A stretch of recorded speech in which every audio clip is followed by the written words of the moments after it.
अब मैं गुजारिश करता हूँ सरदार साहब से वज़ीर आज़म आज़ाद कश्मीर से कि वो अपने ख्यालात का इज़हार करेंगे। सरदार तनवीर इलियास साहब।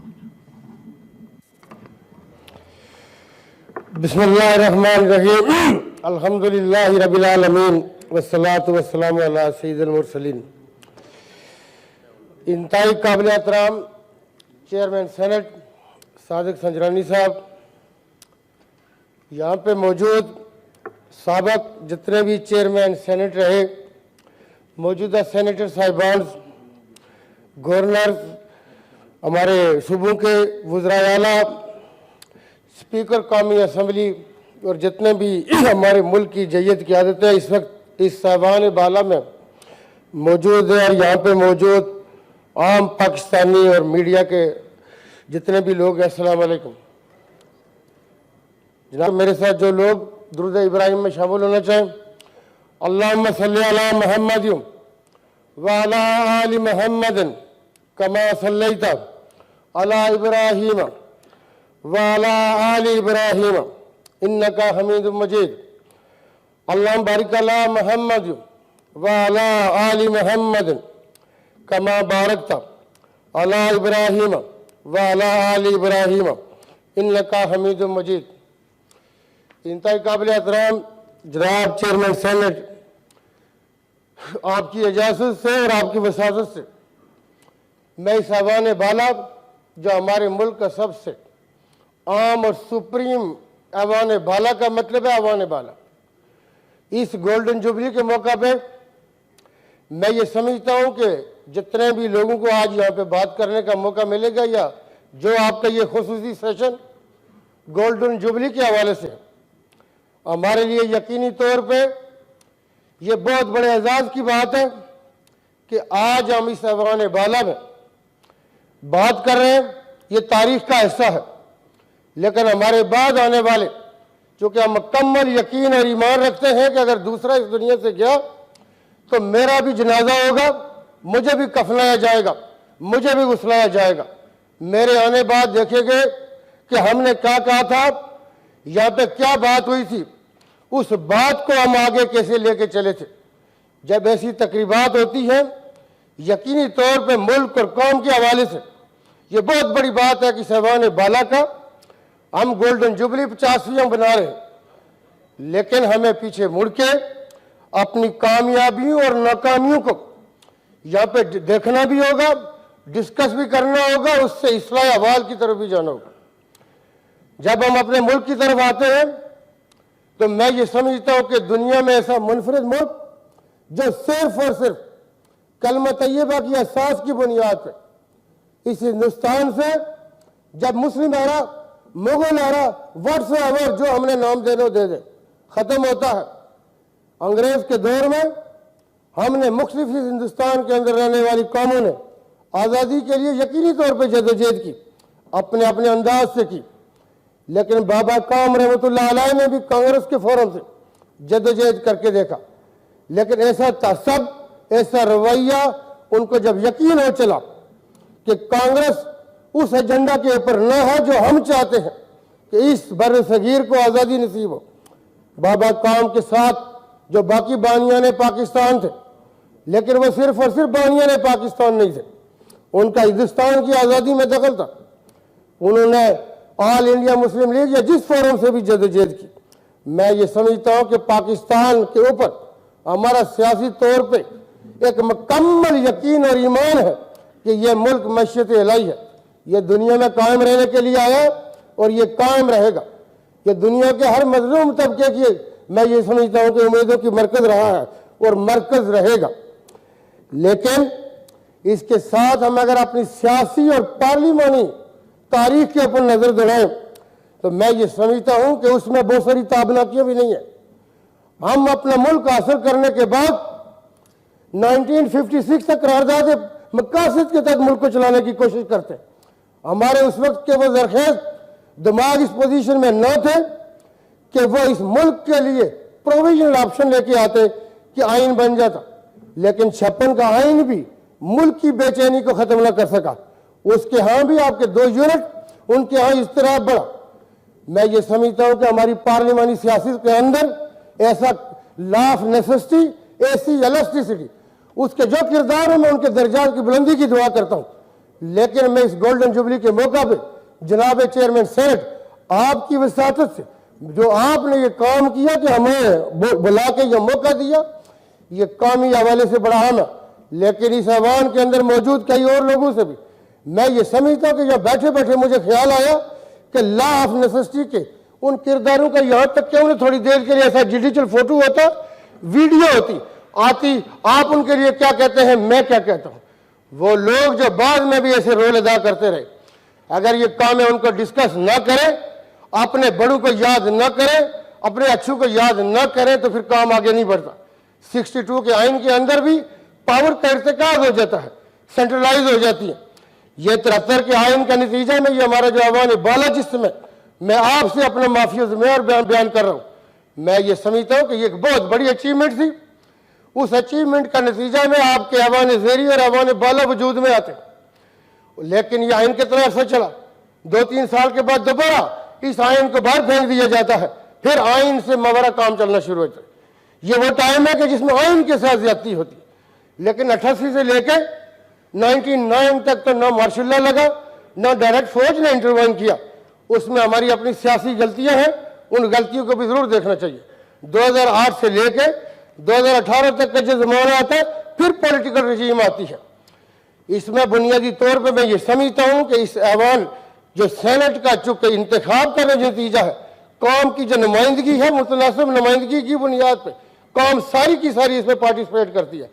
चूंकि सेनेट के लोगों को हमारी सूबाई असम्बली इंतखाब करती है, कौमी असम्बली इस्लामाबाद की सीटों के लिए इंतखाब करती है।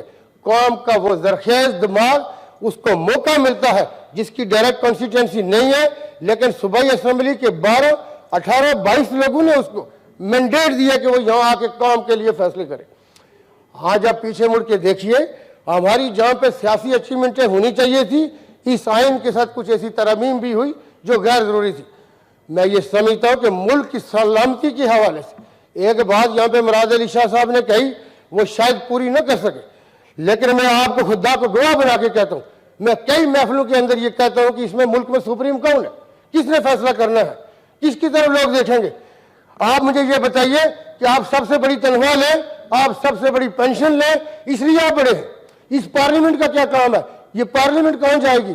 आज भी हमारी कौमी सियासत के यहाँ जो पोलराइजेशन हो रही है, मैं बीइंग अ कश्मीरी इसलिए खुल के बात करता हूँ कि एलओसी के उस पार जो हमारी माँ और बहनें जो उस दरिंदा फौज को फेस करती हैं, जो ये कहते हैं कि हम पाकिस्तानी हैं, पाकिस्तान हमारा, वो किसकी तरफ मुड़ के देखें, वो किसकी तरफ देखेंगे, कौन उनके लिए बात करेगा, कौन उनके लिए खड़ा होगा। आज अगर इस पार्लियामेंट के अंदर रात को 12 बजे सेशन बुलाया जाता है, टीवी के ऊपर टिकर चलता है, मुझे ये बताइए इस सेनेट में कि इसके ऊपर कौन डिस्कस करेगा कि जज की स्टेटमेंट नहीं लगनी चाहिए टीवी पे, उसका टिकर नहीं चलना चाहिए, उसकी सुपर लीड नहीं लगनी चाहिए। जब सुपर लीड लगेगी, जज को उसका जानने वाला कहेगा बांजा भतीजा तुम्हारी पट्टी चल रही है, तुम्हारी पट्टी चल रही है, वो पट्टियां लगवाने के लिए बैठा हुआ है। क्यों वहां बैठा हुआ है? जब आप पट्टी चलवाएंगे, जब आपका टिकर चलेगा, तो आपको इस इंसाफ के उसूल में यकीनी तौर पर दिक्कत आएगी। इसके साथ आप पार्लियामेंट के मेंबरान को जेल की गाड़ियों से जोड़ेंगे कि जेल की गाड़ी बाहर आ गई। ये वो चीजें हैं कि आज भी सेनेट की 50 साल तारीख में मैं ये समझता हूं कि सादिक संजरानी साहब कल आप और मैं इस अवान में नहीं होंगे, हो सकता है हम इस जिंदगी में ना हो, लेकिन याद रखिए कि हर एक का रोल, हर एक का एक लफ्ज हमेशा यादगार रहता है।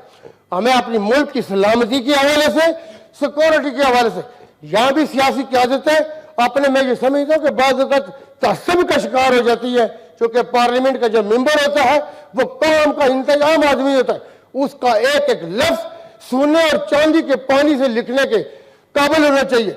आपको न तो अपने इदारों पे बेजा तनकीद करे, न उनकी कुर्बानियों से इनकार करे, न उनकी शहादतों से इनकार करे, लेकिन उनका रोल जो रोल है उस रोल तक अगर उससे बढ़ता है आप जरूर डिस्कस करें। लेकिन इन हमारे ऐवान बाला में, हमारे ऐवान ज़ेरी में ऐसी कमेटियां क्यों नहीं है कि हम अपने मसाइल का हल निकाल सके। जब आप अपने मसाइल का हल नहीं निकालेंगे, कोई किसी के साथ किसी फोरम से खेलेगा, कोई किसी फोरम से खेलेगा। इस मुल्क में, हमारे मुल्क में पहले भी ऐसे हालात रहे कि हमारे मुल्क के लिए वीक करने का बाइस बनते। मैं इस हवाले से ये शायद मेरा मैंडेट न हुआ हो, लेकिन मैंने इसकी लिबर्टी इसलिए ली कि कश्मीर के अंदर रहने वाला हर आदमी की आस नहीं, उम्मीद है, ये कलमा है, ये ईमान है पाकिस्तान। आप ये देखिए कि 9 लाख दरिंदा फौज को कश्मीरी जो फेस कर रहे हैं, हम यहाँ मैं ये समझता हूँ कि पिछले दिनों आपने जो जॉइंट रेजोल्यूशन कश्मीर के हवाले से पास की, उसके लिए हर कश्मीरी जो है वो शुक्र अदा करता है, वो शुक्रिया अदा करता है अपनी पार्लियामेंट का कि आपने मुश्तरका यूनानिमस, छोटी मोटी इख्तलाफात होते होंगे, मैं ये कहता रहता हूँ कि गिलास आधा भरा हुआ है या आधा खाली है, ये अहमियत की अमल बात है। ये बात नहीं है कि आप ये देखिए कि अगर उसमें छोटी मोटी इख्तलाफ हुआ, मेजॉरिटी लोगों ने यहां से यही कहा कि जी कश्मीर के लिए यक ज़बान है। यहां से ऐवान अपने सेनेट के हमारे जो बलूचिस्तान के माइनॉरिटी से ताल्लुक रखने वाले मेंबरान थे, उन्होंने बाद में भी या इस हाउस के अंदर भी जिस तरह कश्मीर के हवाले से यक ज़बान हुए, वो हमारे लिए इंतहाई तकवीत का बाइस था, हम उनका भी शुक्रिया अदा करते हैं। मैं कहा करता हूं कि जम्मू का रहने वाला पंडित जब पाकिस्तानियत की बात करता है तो हम उसको भी सलाम पेश करते हैं। हमारे मुल्क के अंदर किसी भी मजहब से ताल्लुक रखने वाला हो, उसको इस मुल्क के आइन और कानून के मुताबिक मुकम्मल आज़ादियाँ हासिल है। आज के इस हवाले से कि उस मकबूजा कश्मीर के अंदर लड़ने वाले लोग जो 9 लाख फौज को फेस कर रहे हैं, उनकी आस हमारी तरफ है। हमारे मुल्क में कमजोरियां होगी, सियासी पोलराइजेशन होगी, उसका नतीजे में क्या होगा कि उनका ईमान मुतज़लज़ल हो सकता है। उनके लिए ये चीज़ कि हम जिस फौज को फेस करें, इसको लड़ने के बाद जिधर जा रहे हैं, वो तो खुद इतने गले गुईर हैं कि वो हमारे लिए क्या सोचेंगे, हमारे लिए क्या करेंगे। मैं ये समझता हूँ कि ये सेनेट की गोल्डन जुबली के बाद कौमी असम्बली हो, सेनेट हो, ये तो इस हवाले से आपने किया कि तमाम वज़राए आला को, गवर्नर्स को, तमाम साबिक सेनेटर्स को, मैं ये समझता हूँ कि ये जो जय्यद क़यादतें होती हैं, ये सर जोड़ के बैठती है। आलमी जंगों का फैसला अगर टेबल पे हो सकता है, दुनिया की कौन सी चीज़ है जिसका फैसला नहीं हो सकता, लेकिन वो पार्लियामान को करना है, इसलिए कि ये सुप्रीम है, यहाँ पे सारे फैसले होने चाहिए। हम एक दूसरे के गले भी पकड़े, हम एक दूसरे से गिले भी करें, लेकिन उसका कमरे के बंद इन कैमरा सेशन के अंदर फैसला करके बाहर निकले, एक महीना से मल्टीपल सेशन करें, लेकिन फैसला हो। लेकिन आज के दिन के हवाले से ये सारी कमजोरियां, ये सारी कजियां रहने के बावजूद मैं ये समझता हूं कि सेनेट की ये गोल्डन जुबली न सिर्फ इस मुकद्दस ऐवान के अंदर जो लोग मौजूद है, पूरी कौम, पूरा मुल्क इंतहाई मुबारकबाद का मुस्तहिक है कि हम ये गोल्डन जुबली बना रहे हैं। और हम वो कौम है कि हम बहुत मुसाइब के बावजूद, बहुत मुश्किलात के बावजूद न सिर्फ दुनिया में न्यूक्लियर पावर बने, लेकिन इसके साथ हमने दुनिया में इन सारी मुश्किलात के बावजूद डायरेक्ट इंटरव्यून होता रहा, बहुत से मसाइल होते रहे, मुल्क टूट गया जो आज कहता है कि वो हमारा गैर फितरी था। 23 साल हमारे साथ रहने वाला गैर फितरी था, जो आज भी हमारे लिए फांसी जोड़ रहा है वो गैर फितरी था, जो आज भी जिसके अंदर पाकिस्तानी रची बसी ऐसे नहीं हुआ करता।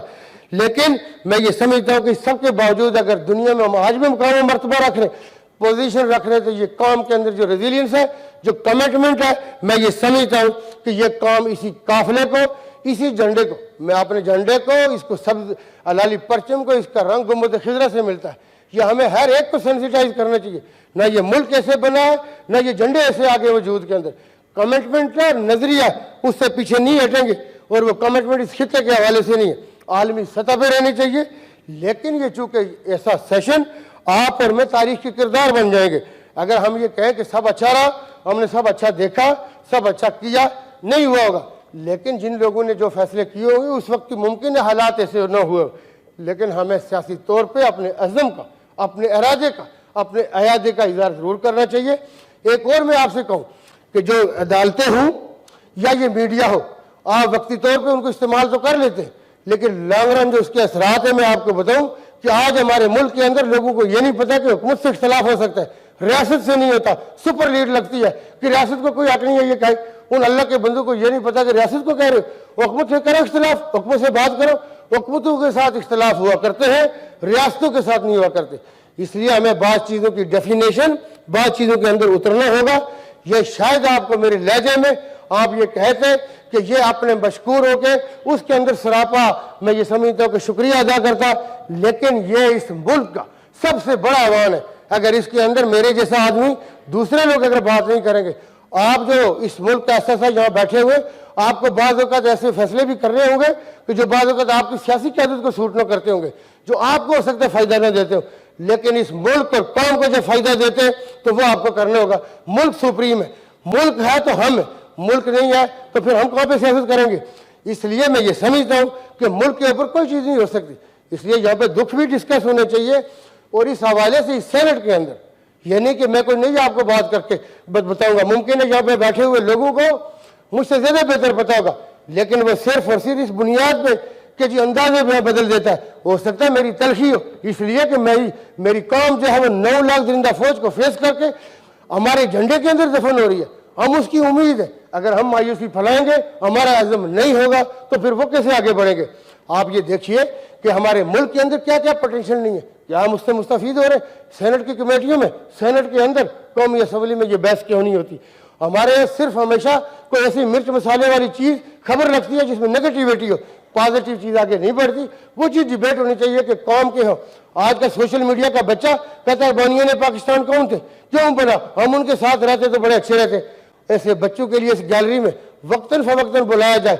सेनेट की कमेटियाँ अपना करिकुलम देखें, निसाब देखें, बच्चों के हवाले से कि कौमें कैसे तैयार होती है। जो हमारे साथ बांग्लादेश में हाथ हुआ था वो आगे नहीं होना चाहिए कि लोग अपने ईमान को पाकिस्तान के हवाले से कमज़ोर देखें।